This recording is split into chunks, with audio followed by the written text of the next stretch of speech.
Welcome to the podcast about venture capital, where investors and founders alike can learn how VCs make decisions and reach conviction. Your host is Nick Moran, and this is The Full Ratchet. Welcome to another special release of Investor Stories. On this installment, the experts discuss a startup that they did not invest in, why they passed, and if there was a key learning that now informs their approach. Here's the segment called Why I Passed.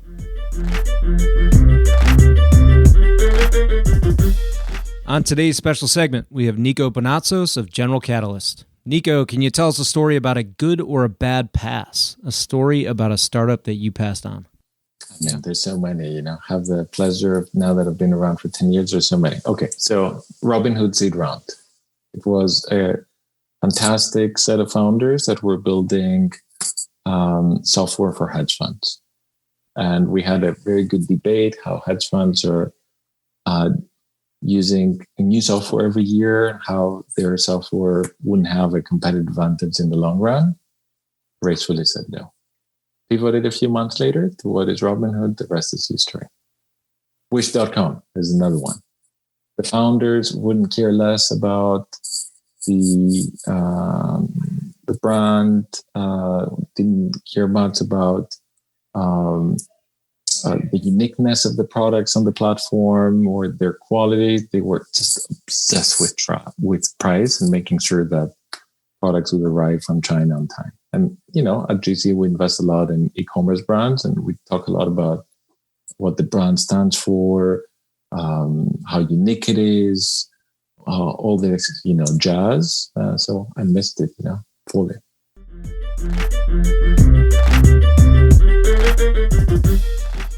On today's special segment, we have Nikki Pezeshki of Felicis. Nikki, can you tell us a story about a good or a bad pass? A story about a startup that you passed on? A bad pass? Let's see.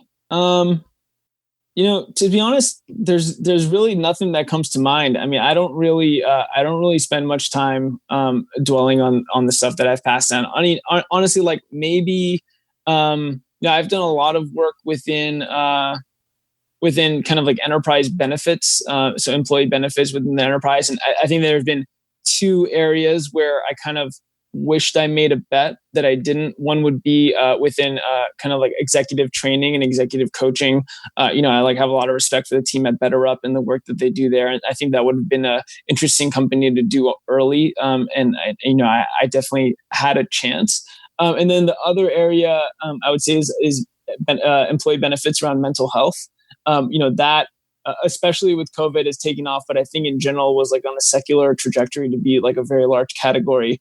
I kind of underestimated that market tailwind there in that space. And, going back, I wish I kind of made a play in that market, but it's okay. I've made multiple other employee benefits bets that have done okay. And, I'm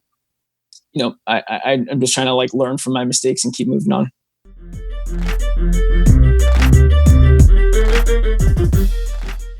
On today's special segment, we have Farook Abbasi of Preface Ventures. Farook, can you tell us a story about a good or a bad pass? A story about a startup that you passed on?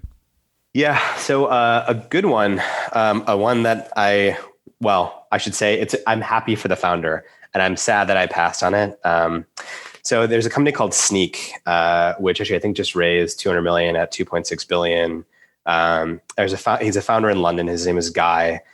He exited a business to Akamai, and he ran like a business unit. He totally would have been a Preface founder.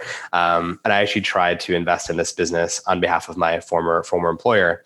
And I'm grateful that Ed Sim, who's a good friend and co-investor, introduced me to it. There's a bunch of lazy aphorisms and lazy sort of like conclusions that people make in enterprise and just investing in general. And a kind of a common one is, oh God, it's so hard to sell security to developers because there's always like a performance tax, and then the who cares about it? Like developers want to move quickly, etc. And specifically at this stage in the company, the ACVs were a little small.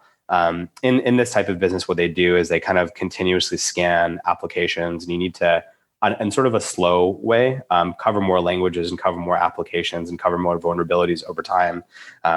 I really wanted to invest in this business. And unfortunately at the time, a lot of my team just didn't buy it, didn't buy it. And maybe I could have told the story a little bit better, but I think it's because it's easy to digest this stuff. And this is why like VC Twitter is terrible. This is why like people make these sort of conclusions about like what are these sort of general rules. And look, we're looking for rule breakers. And I'm very happy that my former boss, current kind of advisor to Preface, Mike Chalfin, and fellow solo capitalist, wound up investing in Sneak after, and he's a happy man.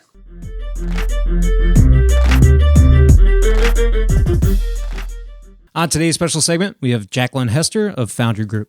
Jacqueline, can you tell us a story about a good or a bad pass? A story about a fund manager that you passed on? Sure. So I would say we pass on managers sometimes. I'm not going to call it a specific one because of a lack of meaningful partnership history. We have found, and I will say we've certainly seen that partnerships are really hard and are often the thing that can kill a fund. If you think about companies, right, a company is a fictitious thing. It's just a bunch of people. And a lot of times companies fail really because of the people and the dynamics around that, not because the product was bad, not because the tech didn't work, not because the market wasn't there. It's really driven by the people involved. And I would say VC firms are the same thing. Partnerships are hard. You have, decision making. You're looking at tons of companies, and making the decision to write a check is challenging. You get a lot of the, I told you not to do that deal when it didn't go well, or I told you we should have done that deal if it did go well and we passed, right? So those things are hard. Splitting the economics is hard. Making sure everybody's, full on and working as hard as each other. Like all of those things are hard. And so I would say like I've passed on funds where the part that aspect there wasn't enough evidence there of the history of the partnership, but where I've stayed close to the managers and see them working together and have really come to love them and seeing it work. And I'm sure there's stuff that they're working on all the time, but I would say that's a hard thing to pass on. Especially when you get to know the managers and sort of see the partnership grow for fund 2. And so where it did work, you're sort of like, oh, I wish I had taken the risk on fund 1.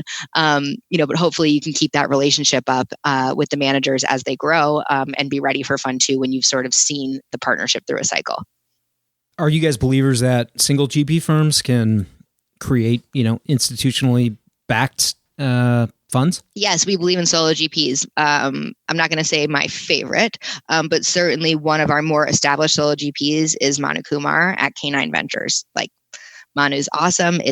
It's literally him and his golden retriever in an awesome space in Palo Alto. And that's what he wants to be forever. He works really closely with companies. He's essentially a co-founder. He does pre-seed. He calls it, I think he says that he invests frighteningly early.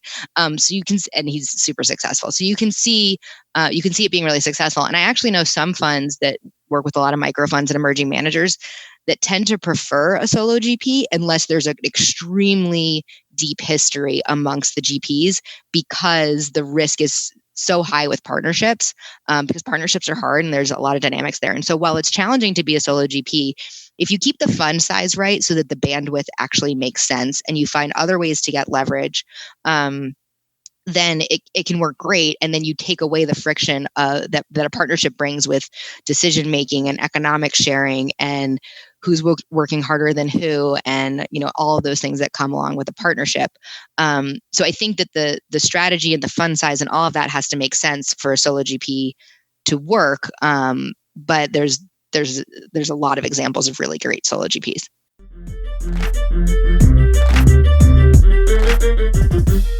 That will conclude this installment of Investor Stories. If you're enjoying the program and would like to see it continue, take a moment and leave a 5-star review in iTunes. Also, if you'd like updates on new content from TFR, as well as the top 10 VC articles every week, go to fullratchet.net and sign up for the newsletter. Okay, that will wrap things up for today. Until next time, over-prepare, choose carefully, and invest confidently. Thanks for joining me.